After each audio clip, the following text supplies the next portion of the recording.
ನಮಸ್ಕಾರ, ನೀವು ನೋಡ್ತಾ ಇದ್ದೀರಾ ಸ್ಪೀಡ್ ನ್ಯೂಸ್ ಕನ್ನಡ. ನಾನು ಸಂತೋಷ್ ಕಶ್ಯಪ್. ರಾಜ್ಯ ಕಾಂಗ್ರೆಸ್ ಪಾಳೆಯದಲ್ಲಿ ದಿನದಿಂದ ದಿನಕ್ಕೆ ಒಂದೊಂದು ಬೆಳವಣಿಗೆಗಳಾಗ್ತಾ ಇದೆ. ರಾಜಕೀಯವಾಗಿ ಮಾತನಾಡೋದಕ್ಕೆ ಬೇಕಾದಷ್ಟು ಚರ್ಚೆಗಳಾಗ್ತಾ ಇದೆ. ಎಲ್ಲವೂ ಕೂಡ ಕಾಂಗ್ರೆಸ್ ಪಾಳೆಯದಲ್ಲಿ ಒಂದು ಕಡೆ ದಾವಣಗೆರೆ ಬೈ ಎಲೆಕ್ಷನ್ ವಿಚಾರನ ಬಹಳವಾಗಿ ಗಂಭೀರವಾಗಿ ಪರಿಗಣಿಸಿ ಒಂದು ಕಡೆಯಿಂದ ಮುಸ್ಲಿಂ ಸಮುದಾಯದವರನ್ನ ಟಾರ್ಗೆಟ್ ಮಾಡ್ತಾ ಇದ್ದಾರೆ DKಶಿ. ಅದರಲ್ಲೂ ಕೂಡ CM ಬಣ ಏನಿದೆ, CM ಆಪ್ತ ಬಣ ಅಂದರೆ ಮುಖ್ಯಮಂತ್ರಿಗಳ ಆಪ್ತ ಬಣದಲ್ಲಿರುವಂಥ ನಾಯಕರನ್ನೇ ಟಾರ್ಗೆಟ್ ಮಾಡಿ ಅವರನ್ನು ಹೊಡೆದುರುಳಿಸುವಂಥ ಕೆಲಸವನ್ನು ಮಾಡ್ತಾ ಇದ್ದಾರೆ CM DKಶಿ ಅನ್ನುವಂಥ ಆರೋಪಗಳು.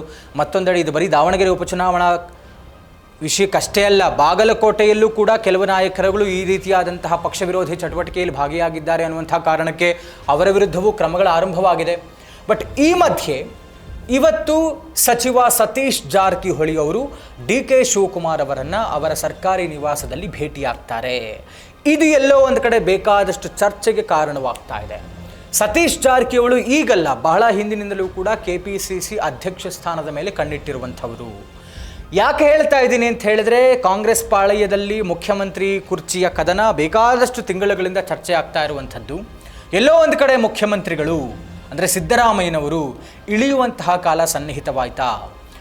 CM DKಶಿ ಅವರೇನಾದರೂ ಮುಖ್ಯಮಂತ್ರಿ DK ಶಿವಕುಮಾರ್ ಆದರೆ KPCC ಅಧ್ಯಕ್ಷ ಸ್ಥಾನವನ್ನು ಹಂಬಲಿಸ್ತಾ ಇರುವಂತಹ, ಅಧ್ಯಕ್ಷ ಗಾದಿಯನ್ನು ಹಿಡಿಬೇಕು ಅಂತಿರುವಂತಹ ಸಚಿವ ಸತೀಶ್ ಜಾರಕಿಹೊಳಿ ಅವರು ಏನಾದರೂ ಮಾತುಕತೆ ಇದು ಆಯ್ತಾ? ಯಾಕೆಂದರೆ ಬಹಳ ಹೊತ್ತು ಸತೀಶ್ ಜಾರಕಿಹೊಳಿ ಅವರು ಮತ್ತು DK ಶಿವಕುಮಾರ್ ಅವರ ನಡುವೆ ಮಾತುಕತೆ ಆಗುತ್ತೆ.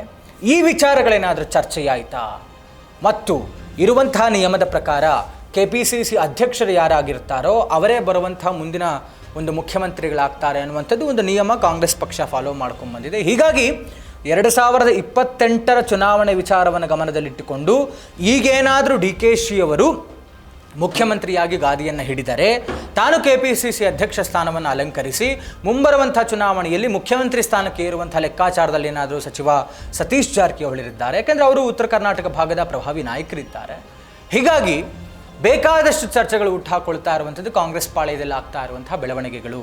ಗೊತ್ತಿಲ್ಲ ಯಾವ ಕ್ಷಣಕ್ಕೆ ಏನು ಬೇಕಾದರೂ ರಾಜಕೀಯದಲ್ಲಿ ಆಗಬಹುದು, ಏನಾಗುತ್ತೆ ಅನ್ನುವಂಥದ್ದನ್ನು ನಾವು ಕಾದು ನೋಡೋಣ. ಇದಾಗಿತ್ತು ಇವತ್ತಿನ ವಿಶೇಷ. ನೋಡ್ತಾ ಇರಿ ಸ್ಪೀಡ್ ನ್ಯೂಸ್ ಕನ್ನಡ, ಸುದ್ದಿ ನಿಮ್ಮದು, ವೇಗ ನಮ್ಮದು.